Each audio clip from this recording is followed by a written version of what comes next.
The Renters' Rights Bill is the biggest shake-up that the lettings industry has seen.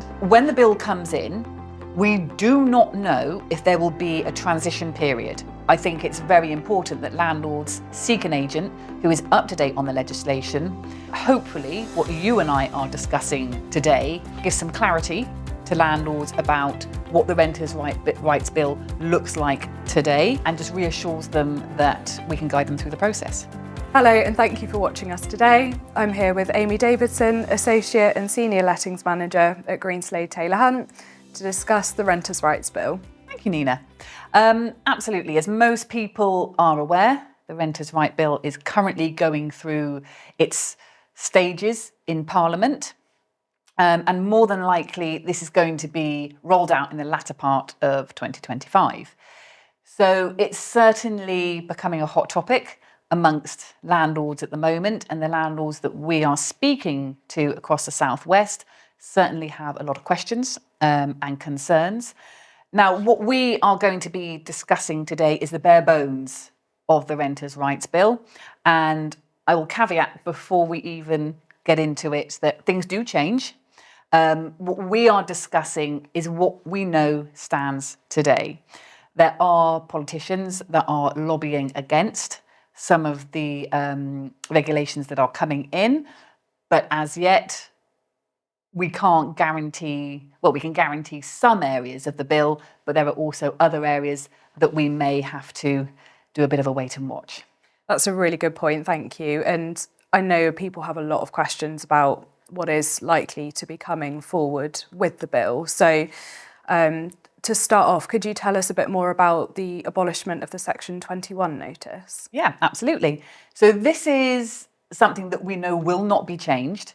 This is something that it formed part of the previous bill when with the Conservatives. So it was called the Renters Reform Bill, and the abolishment of the Section 21 was within that original bill, and the current government are now just continuing with this narrative. So we know for sure that the Section 21 will be gone.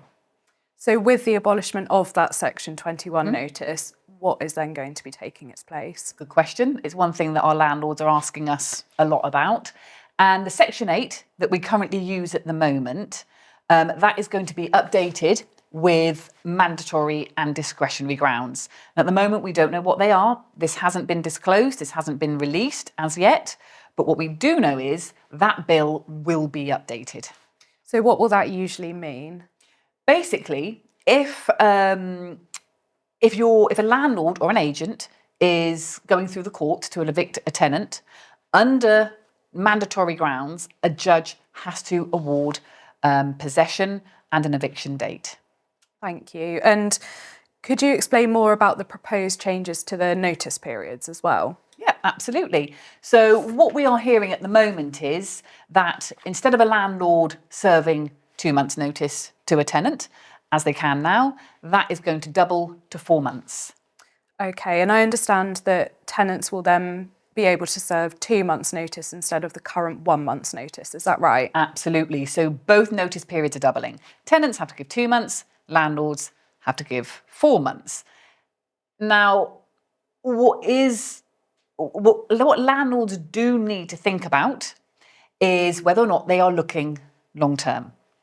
So if they have a tenant in situ and that tenant doesn't give notice and they're happy where they are, and the landlord's circumstances change and they need to sell that property for whatever reason, they can't give their tenant notice until they have been in situ for 12 months. Now, we know time goes very quickly, and 12 months, as we know, does fly by. But if you are a landlord whose circumstances change, you do have to bear in mind that they must be in situ for a 12-month period before that 4-month notice can be served. Yeah, so that is quite a change. And what would happen in that situation where a sale might fall through or the landlord's circumstances do change? Again, a question we have been asked by landlords.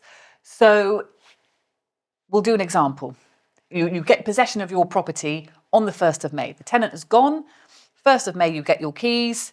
your agent starts advertising your property for sale. If for whatever reason the sale falls through or your circumstances change again, you can't relet for another 12 months. So if you get possession on the 1st of May, you then can't advertise it for relet until the 1st of May the following year. So again, this is something that landlords need to take into consideration, is that you will have that period of time, regardless of what happens during that selling process, that you will not be able to relet for. Absolutely. It sounds like it's a lot for landlords to consider, and it means they'll need to weigh up, if they're looking to let long term. Exactly. So landlords really need to think about what they're doing going forward. And unless your tenant gives notice, you really need to think about whether or not you want to do short term or long term, because I think short term lets, unless your tenant is specifically looking for a 6-month period, say they're between buying and selling, I think it'll be hard for a landlord to be able to stipulate, I only want a 6-month tenancy, because I just do not think that will happen. It sounds like in that case it's vital for landlords to have an agent where they know how to deal with the situation and they can advise on the Renters' Rights Bill accurately. The Renters' Rights Bill is the biggest shake-up that the lettings industry has seen. We've had other regulations come in previously. We've had the tenant fee ban come in, but nothing has caused a stir like this. And there's a lot of scaremongering going on out there, and I think it's very important that landlords seek an agent who is up to date on the legislation, who is ALA qualified, like our agents are. We are part of the Association of Residential Letting Agents. And hopefully what you and I are discussing today gives some clarity to landlords about what the Renters' Rights Bill looks like today, and just reassures them a bit that we can guide them through the process. Yeah, absolutely. I think we've covered some really good points so far, and there's probably just a couple more to sort of touch base on. One of those is the changes to assured shorthold tenancies, or ASTs. Absolutely. In a nutshell, they will no longer exist. So the ASTs, along with the Section 21, will be no more. They will no longer be in place. So there's going to be no fixed term periods or renewals in that case then? Exactly. Quite right. So at the moment, the government are coming up with a new model tenancy. We do not know what this looks like. We do not know what the wording is because it has not been released as yet. But all tenancies will be a periodic tenancy right from the word go. There will be no fixed terms in place. So what does that mean for tenancies that are currently in place? Good question. So we may wake up in a whole new world. What we know today, and again, this may change, is that when the bill comes in, we do not know if there will be a transition period. So we do not know if the government will say, right, those of you that are on a fixed term, once that fixed term comes to an end, you will then automatically become periodic. You will not be able to renew. You will not be able to enter into a further fixed term. Or what we could see is that the government says, no, as of today, say 1st of October, all tenancies will be a periodic, regardless of the fact that you are in a 6-month or 12-month fixed term tenancy. So it's a really having to wait and see what happens and bearing in mind that things could change as well in that case. Absolutely. I think at the moment, this is just a wait and watch. Like we said earlier, this is what we know today. We know for sure that the Section 21 will be abolished. We know that ASTs will no longer be in place. But yes, that's what we know currently. And another one of the questions that we have been asked is about rent increases and whether landlords will still be able to put those in place. Yes, a landlord will still be able to put rent increases in place, but the agent, or if the landlord manages the property themselves, they will have to serve a Section 13 notice to their tenant. Thanks, Amy. I think we've covered all the main queries that we've received so far, and obviously there are going to be some further changes, so perhaps we can catch up again soon. Absolutely, yes. All of our agents in our GTH offices are up to date with webinars. They are up to date with all the information that Property Mark, who we are members of, the Association of Residential Letting Agents.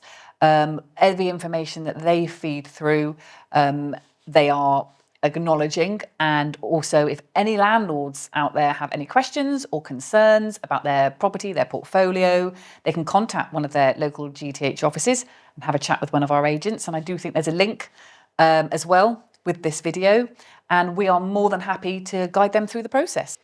Perfect, thanks Amy. I'm sure it's reassuring for our landlords to know that our agents are keeping abreast of all the changes and the legislation as well. Absolutely, yes, we are more than happy to help. Hopefully you've enjoyed our discussion today. If anyone has any queries or is looking for tailored advice, feel free to ask in the comments or via our website, gth.net.